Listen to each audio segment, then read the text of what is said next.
लो प्रीति, हो गया फ्री में। कब से उतावला हुआ जा रहा था, अब तो दिखा दो अपना क्यूट क्यूट फेस मुझे। अरे वाह प्रीति, क्या लग रही हो तुम तो।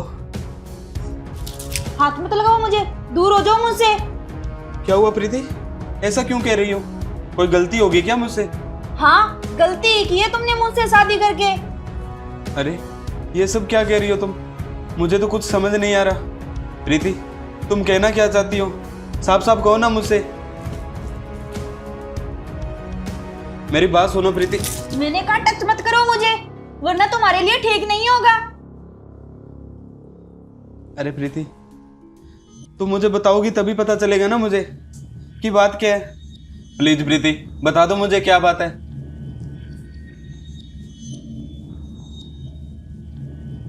प्रीति, मुझे पता है तुम मजाक कर रही हो, मजाक कर रही हो ना मेरे साथ। देखो, अब मजाक बहुत हो गया, मुझे ये मजाक बिल्कुल भी अच्छा नहीं लग रहा। छोड़ो ना। मैं कोई मजाक नहीं कर रही तुमसे। मैंने कहा दूर हो तो दूर हो मुझसे। अगर मुझसे हाथ उठ गया फिर ये मत बोलना ये क्या किया तुमने। कोई बात नहीं, उठा लेना तुम हाथ, पर मुझे ये तो क्लियर कर दो कि ये हो किस वजह से रहा है। ऐसा क्या हो गया जो पहले दिन ही तुम मुझसे इस तरीके से बात कर रही हो? देखो, इसमें तुम्हारी कोई गलती नहीं है। मैं तुम्हें सब सच तो बता दूंगी, लेकिन तुमने कहीं बवाल खड़ा कर लिया तो। बवाल तो वैसे भी खड़ा हो जाएगा प्रीति। फायदा इसी में ही है कि जो कुछ भी है वो तुम मुझे सच सच बता दो। हाँ तो सुनो फिर, मैं ना किसी और लड़के से प्यार करती हूँ। मुझे तुम में कोई इंटरेस्ट नहीं है, मैं उसी के साथ रहना चाहती हूँ। अच्छा, ऐसी बात थी तो तुमने मुझे पहले क्यों नहीं बताया? क्यों मेरी जिंदगी बर्बाद की मुझसे शादी करके? क्या करती मैं, मजबूरी थी मेरी। हमारे समाज में लव मैरिज या भागकर शादी नहीं कर सकते। जैसे हमारे परिवार वाले और समाज वाले डिसाइड करते हैं, हमें वैसा ही करना पड़ता है। बस इसीलिए मुझे तुम्हारे साथ ये शादी का ढोंग रचाना पड़ा। अरे प्रीति, ढोंग कैसा हुआ ये? अब तो तुम्हारी शादी हो गई मेरे साथ, अब तो तुम कुछ कर ही नहीं सकती। अब तो तुम सिर्फ और सिर्फ मेरी बीवी हो। बस इतना ही तो चाहती हूँ मैं, यही तो मेरा प्लान था। 2-3 महीने के बाद मैं तुमसे तलाक ले लूंगी, और एक बार तलाक होने के बाद दोबारा मेरे समाज का लड़का तो मुझे अपनाएगा नहीं। उसके बाद एक ही ऑप्शन होगा, मेरा प्यार, और फिर मैं उसके साथ शादी कर लूंगी, जिससे मेरे घर वालों को भी कोई एतराजगी नहीं होगी। वाह, खुद के फायदे के लिए किसी दूसरी की जिंदगी से खिलवाड़ करना कोई तुमसे सीखे। अरे क्या कसूर था मेरा? क्यों बनाया मुझे बलि का बकरा? क्या होगा मेरा और मेरे परिवार का? कितनी बदनामी होगी हमारी समाज में, तुमने जरा भी नहीं सोचा? अरे मैं क्यों सोचूं? मुझे किसी से क्या लेना देना। मुझे मेरी मंजिल मिल जाए, बाकी दुनिया जाए भाड़ में। ये पकड़ो अपना तकिया और वहाँ सोफे पर जाकर सो जाओ। और हाँ, मुझे टच करने की अपने दिमाग में भी मत सोचना।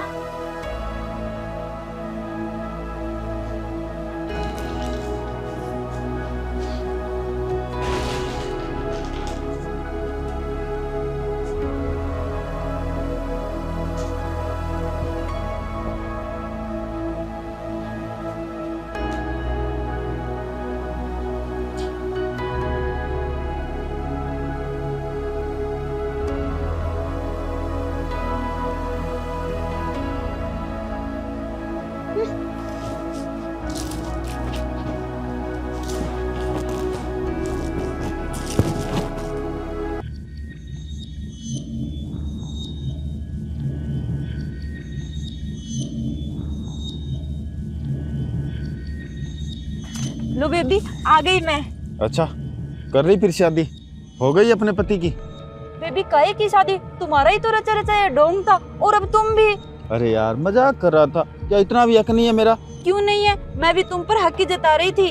अच्छा वो सब छोड़ो, पहले ये बताओ कि तुम्हें अपने उस आर्टिफिशियल पति परमेश्वर से तलाक लेने में कितना टाइम लगेगा?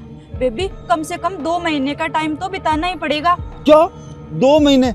अरे यार बेबी, मैं तुम्हारे बिना 2 दिन नहीं रह सकता। 2 महीने कैसे निकालूंगा? नहीं नहीं, ये फैसला गलत है, जल्दी कुछ करो। अरे क्या कुछ करूं? 2 महीने तो लग ही जाएंगे। शादी की है मैंने उसके साथ। घर वालों और समाज वालों की नजरों में तो वही मेरा पति है। अगर मैंने जल्दबाजी में कुछ किया तो सब उल्टा पड़ जाएगा, घर वालों को शक हो जाएगा मुझ पर। चलो कोई बात नहीं, जब इतने टाइम का इंतजार कर लिया तो 2 महीने की दूरियां और सही। ठीक है बेबी, अब मैं चलती हूँ। उसे सोया हुआ छोड़कर आई हूँ सुबह सुबह तुमसे मिलने के लिए। बाय, मैं वेट करूंगा तुम्हारा, जल्दी आना।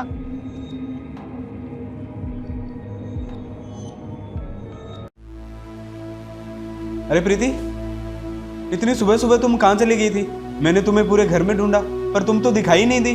तुमसे मतलब मैं कहीं भी जाऊं मैं तुम्हें बताकर जाना जरूरी नहीं समझती।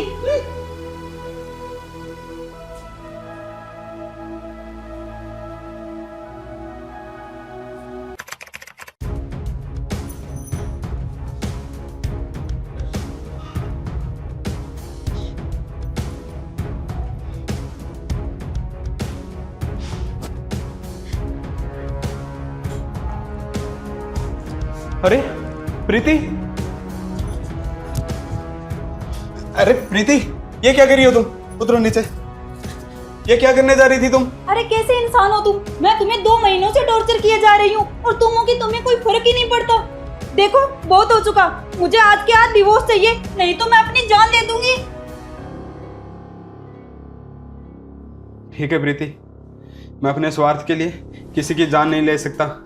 अगर तुम्हारी खुशी इसी में ही है कि तुम मुझसे अलग हो जाओ तो ठीक है, आओ मैं डिवोर्स के पेपर पर साइन कर देता हूँ। चलो।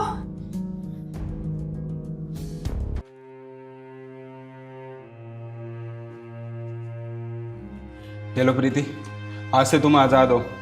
अब तुम्हें कहीं भी जाना है, जिसके साथ भी रहना है, तुम रह सकती हो।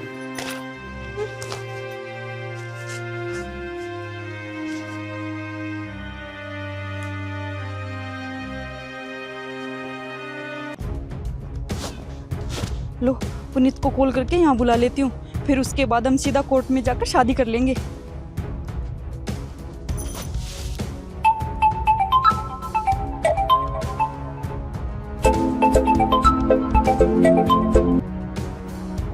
हेलो प्रीति, तुम? हाँ पुनीत मैं। और सुनो, मैं अपने पति को तलाक देकर यहाँ पार्क में आ गई हूँ। तुम एक काम करो, जल्दी से यहाँ आ जाओ, फिर हम कोर्ट में चलकर शादी कर लेंगे। अरे प्रीति, ये क्या कह रही हो तुम? मैं शादी और तुमसे? नहीं नहीं प्रीति, मैंने तो ना किसी और लड़की से शादी कर ली। तुमने तो 2 महीने तक मुझे कॉल या मैसेज नहीं किया, तो फिर ना मेरा किसी और लड़की पे दिल आ गया और मैंने उसके साथ शादी कर ली। क्या? तुमने किसी और लड़की के साथ शादी कर ली? ऐसा कैसे कर सकते हो तुम? मैंने तुम्हारी खातिर अपना बसा बसाया घर उजाड़ लिया, अपने पति से डिवोर्स ले लिया। अब मैं कहाँ जाऊंगी? क्या होगा मेरा? मैं तो किसी को मुंह दिखाने के लायक भी नहीं बची। अरे मुझे नहीं पता, कहीं भी जाओ, अब मेरा काम बन गया, दुनिया जाए बाढ़ में। अरे इसने तो फोन काट दिया, अब कहाँ जाऊंगी मैं? इसके चक्कर में आकर मैंने अपने पति को छोड़ दिया। कितना प्यार करता था मुझसे।